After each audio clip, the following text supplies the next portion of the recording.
Assalamualaikum warahmatullahi wabarakatuh. Kami dari kelompok 2 ingin mempresentasikan tentang perlunya pembelajaran PAI di perguruan tinggi.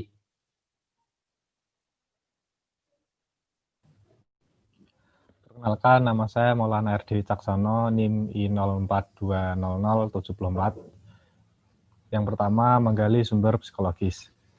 Terdapat dua pandangan yang berbeda mengenai PAI di perguruan tinggi. Yang pertama, PAI perlu diajarkan di perguruan tinggi. Alasannya, PAI perlu untuk menjaga keberagaman para mahasiswa yang sedang belajar di perguruan tinggi. Yang kedua, PAI tidak perlu diajarkan di perguruan tinggi. Alasannya, karena PAI merupakan urusan pribadi seseorang dan negara tidak perlu ikut campur hal tersebut. Di luar perbedaan pandangan tersebut, muncullah pertanyaan, secara psikologis manusia itu makhluk teogenesis atau teis, atau makhluk tak bertuhan? Ataukah ateis tidak bertuhan? Realitasnya ada manusia yang teis dan ada juga yang ateis. Artinya secara konseptual ada manusia yang teis, ateis, dan setengah teis ateis. Masing-masing kelompok tersebut mencoba untuk saling mempengaruhi kelompok yang lain. Kelompok teis mengajarkan agar manusia menyembah dan menaati Tuhan, sedangkan ateis mengajarkan untuk tidak bertuhan atau meninggalkan Tuhan. Implikasinya, kelompok teis berusaha menyelenggarakan pendidikan agama. Adapun kelompok teis ateis biasanya tidak peduli dengan agama atau mengikuti secara pasif kelompok pemenang. Namun secara psikologis pula pada dasarnya manusia suka bertobat, yakni meninggalkan perbuatan keji dan maksiat, lalu memilih jalan yang taat. Selanjutnya saya mewariskan Kintara NIM I04200092. Ada juga penganut suatu agama yang berpindah ke agama lain. Juga penganut suatu mazhab pindah ke mazhab lain. Fenomena seperti ini dikenal dengan istilah konversi agama. Faktor yang mempengaruhi konversi agama salah satunya karena pendidikan agama. Konversi adalah tobat atau kembali kepada Tuhan. Arti lain dari konversi adalah pindah, yakni pindah dari satu agama yang dianggap salah ke agama lain yang dianggap benar. Adapun konversi dalam internal seagama adalah berpindah dari satu mazhab yang dianggap keliru atau kurang lengkap berubah menjadi penganut mazhab lain yang dianggap benar atau lengkap sempurna. Berikut ini 5 tahapan konversi agama. Yang pertama, masa tenang, yaitu pada masa ini seseorang merasa tenang dengan ketidaktataannya terhadap agama yang dianutnya, tenang dengan agama yang dipeluknya, dan tenang dengan mazhab atau keyakinannya. Tahap kedua yaitu masa gelisah. Mungkin karena faktor internal pencarian terhadap kebenaran atau karena dakwah pemuka agama dan ajakan orang-orang dekat, atau karena gabungan dari keduanya. Seseorang mulai memikirkan keyakinan baru, agama baru, atau mazhab baru. Dia pun menjadi gelisah antara menerima atau menolak keyakinan, agama, atau mazhab baru tersebut.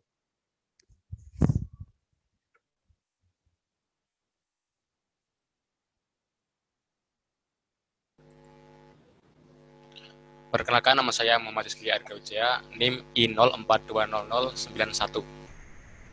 Selanjutnya, saya akan membahas tentang konversi yang setelah disampaikan oleh teman saya. Ya, yang pertama tadi kan konversi pindah agama dari agama yang belum dianggap benar sampai ke agama yang dianggap benar. Nah, di tahap ketiga ini, orang yang pindah agama itu udah yakin dan dia akan pindah agama dan dia udah pindah agama. Nah, kemudian di tahap keempat itu dia mulai gelisah lagi. Gelisahnya karena dia memikirkan hubungan dirinya dengan orang lama yang dicintainya. Dia berpikir jika orang yang dicintainya mengetahui bahwa dirinya berubah keyakinan, agama atau mazhab, mungkin dia tidak dicintai lagi atau akan meninggalkannya. Tidak menutup kemungkinan bahkan dia akan memusuhinya. Nah, kemudian di tahap kelima, seorang yang pindah agama itu sangat yakin kalau agama yang dipilihnya itu benar. Dia tidak menggubris yang lain karena dia udah yakin kalau agama yang dipilih itu udah paling benar. Dan dia menjadi tenang dan siap menerima risiko yang menimpa dirinya serta sanggup mengatasinya. Sekian dari saya. Terima kasih. Perkenalkan, nama saya Muhammad Haidar Al-Fatah Pamungkas, NIM I04200084. Saya akan melanjutkan Untuk poin yang kedua adalah sosial budaya.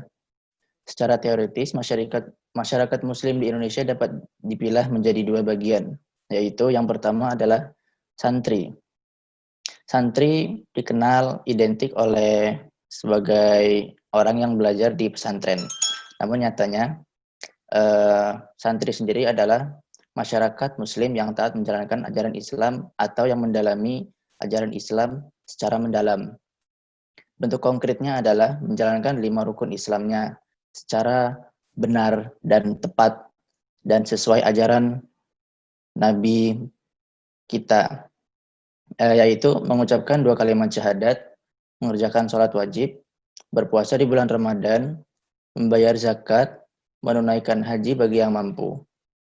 Mereka juga mengerjakan sholat dan puasa sunnah dan juga terlibat dalam forum-forum keagamaan dan meyakini pentingnya belajar agama bagi diri mereka dan keluarga. Saya Muhammad Ivan Fanani, NIM I0420088.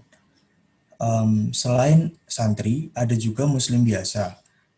Muslim biasa ini, atau yang bukan santri, adalah masyarakat Muslim yang kurang taat menjalankan ajaran Islam.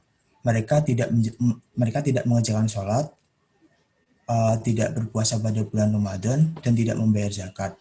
Namun, rukun Islam pertama dan yang terakhir mereka kerjakan. Mereka mengucapkan 2 kalimat syahadat sekurang-kurangnya ketika ijab kabul dan menjalankan ibadah haji bagi yang mampu. Kemudian ketika ada keluarganya yang meninggal dunia, biasanya mereka mengadakan selamatan dengan pengajian. Artinya, serendah-rendahnya tingkat keberagaman masyarakat Indonesia, mereka tetap mementingkan agama dan pengamalan ajaran agama. Saya akan melanjutkan penjelasan yang dari sebelumnya. Saya Muhammad Fauzan Arifan Yahzan dengan NIM I04286. Yang ketiga adalah historis. Jadi secara historis itu Indonesia itu memiliki 2 sistem pendidikan, yaitu pesantren dan sekolah. Nah, jadi yang model asli Indonesia itu adalah model pesantren, dan yang dari model sekolah biasa itu diadopsi dari penjajah Belanda. Nah, kalau pesantren itu sendiri, dia tuh lebih fokus ke pendidikan keagamaan. Dan sedangkan sekolah model Belanda itu lebih fokus ke pengembangan ilmu dan teknologi. Nah, maka dari itu, 2 model ini akan digabung, akan menjadi model pendidikan yang ideal, yaitu kaya akan pengembangan keberagaman dan moralitas unggul dalam pengembangan ilmu dan teknologi. Dalam sejarah bangsa-bangsa Muslim sendiri, kaum muslimin pernah menjadi bangsa yang paling maju. Para pendidik dan pelajar muslim tidak pernah memisahkan pendidikan agama dari pendidikan sains. Contohnya ada Ibnu Sina, dia tuh seorang dokter, psikolog, psikiater, dan ahli agama. Nah, bisa ada juga dalam sejarah para kiai yang mendirikan sekolah dan perguruan tinggi dalam lingkungan pondok pesantren, di mana para ulama mendirikan madrasah dan sekolah-sekolah Islam. Lalu ada juga Kiai Haji Ahmad Dahlan yang mendirikan sekolah model sekolah kolonial, tapi diperkaya dengan pendidikan Islam. Hingga kini perguruan Muhammadiyah yang adalah percampuran dari model sekolah, 2 model sekolah itu merupakan perguruan swasta Islam terbesar di Indonesia. Perkenalkan, saya Muhaidar Al-Ghifari, NIM I04200075.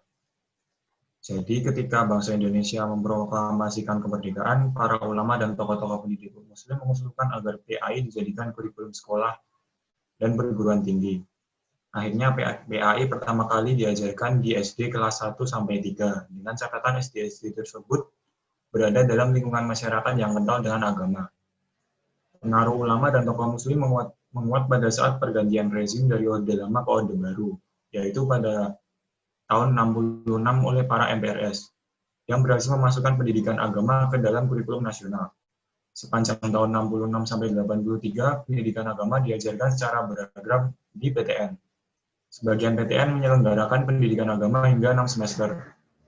Sekitar awal tahun 80-an, wacana untuk menghilangkan pendidikan agama dari kurikulum perguruan tinggi mencuat kembali. Para aktivis Islam kampus kemudian membuka program tutorial Islam di masjid-masjid kampus, yang dimaksudkan untuk menyalurkan minat mahasiswa yang ingin memperdalam ajaran agama. Lalu pada tahun 83, pemerintah menetapkan SKS dengan membatasi jumlah SKS pada program Strata 1, mulai dari 144 sampai 160 SKS. Strata 2 dan strata 3. Menghilangkan program sarjana muda dan membuka program diploma. Dan menerapkan normalisasi kegiatan mahasiswa dengan membubarkan Dewan Mahasiswa dan Senat Mahasiswa. Konsekuensinya, PAI dibatasi hanya 2 SKS. Sepanjang mahasiswa menempuh pendidikan S1 dengan catatan rektor, PTN boleh menambahkan jumlah SKS untuk pendidikan agama.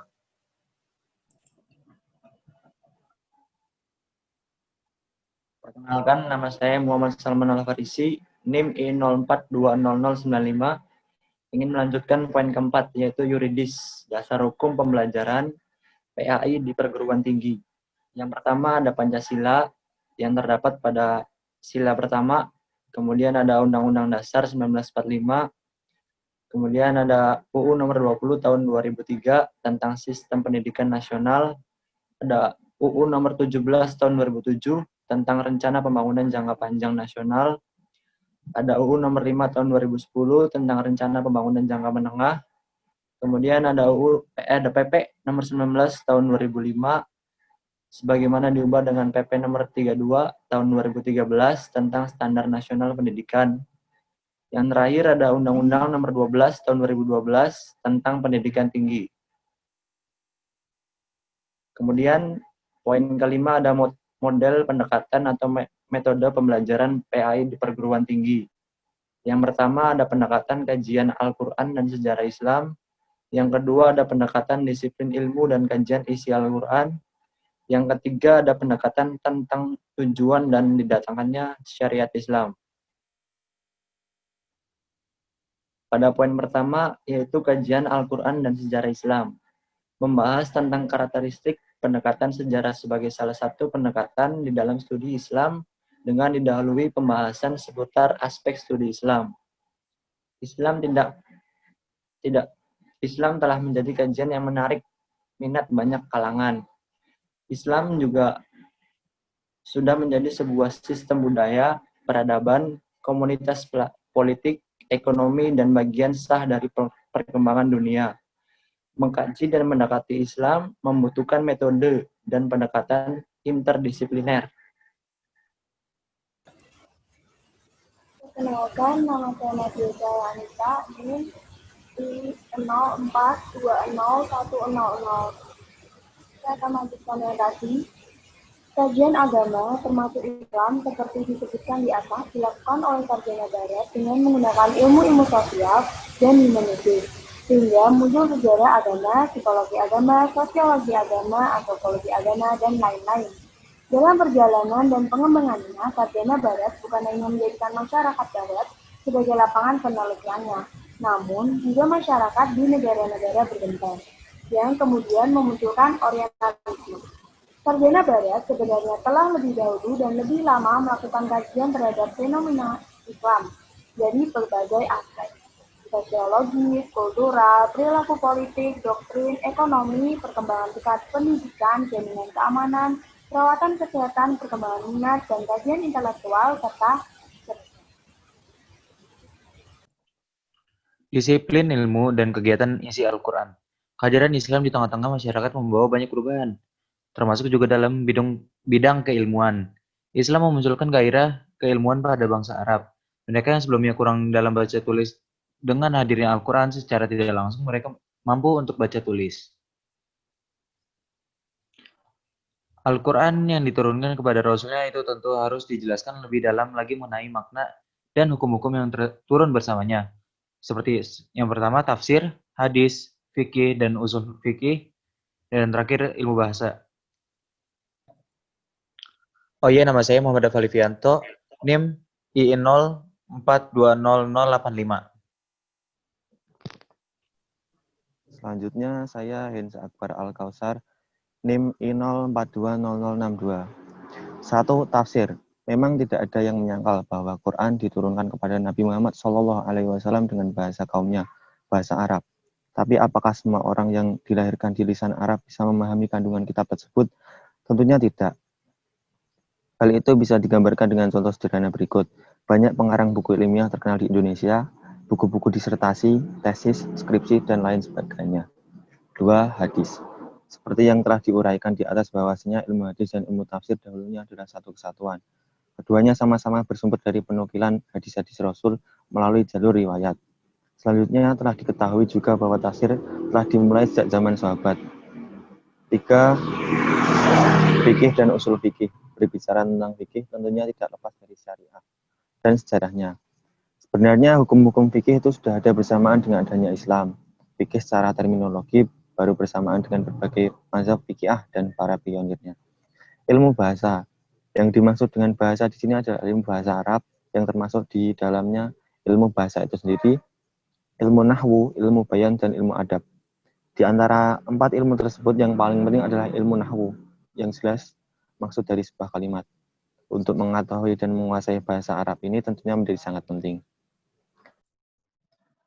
Selanjutnya, saya Maulana Abdurrahman, NIM I64200072. Poin C, tujuan didatangkannya syariat Islam. Tujuan didatangkannya syariat Islam atau maqasid asy-syariah ada 5, yaitu 1. Menjaga agama, 2. Menjaga jiwa, 3. Menjaga akal, 4. Menjaga keturunan, dan 5. Menjaga harta. Semua ini dinukil dari karyanya Mukhtar Yahya dan Faktur Rahman pada tahun 1986.